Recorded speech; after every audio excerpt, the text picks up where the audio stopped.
Hi everyone, welcome back to a new mini blog. কেমন আছো তোমরা সবাই? আই হোপ তোমরা সব খুব ভালো আছো। তো আজকে বের হয়ে পড়েছি আম্মুর সাথে একটু ঘোরাঘুরি করতে। এখানে একটা নতুন চায়ের দোকানের মতো খুলেছে, তো এখানে যাচ্ছি আজকে চা ট্রাই করতে।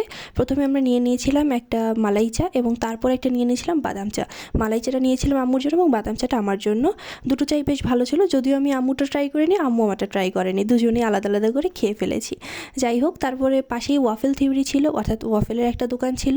তো এখান থেকে একটা ওয়াফেল নিয়ে নিলাম আমি। আম্মু ওয়াফেল খেতে একদম পছন্দ করে না, আসলে আম্মু চকলেটই অতটা পছন্দ করে না, তাই আমি একটা ওয়াফেল নিয়ে নিলাম এবং আমার খুবই পছন্দ হয়েছে ওয়াফেলগুলো।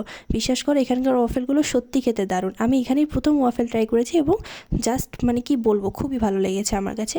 তো আমি আজকে এই ওয়াফেলটা নিয়েছিলাম, এটা হচ্ছে ওয়াফেল ফাস্ট এটার নাম। এটা প্রায় 220 টাকা পড়েছিল এবং খেতে তো অসাধারণ ছিল। এদের প্রত্যেকটা ওয়াফেলই খেতে খুবই ভালো হয়। তোমরা যদি কেউ রংপুরে হয়ে থাকো তাহলে এখানে অবশ্যই অনেকে খেয়েছো এবং যারা খাওনি অবশ্যই গিয়ে ট্রাই করো। ওকে, বাই।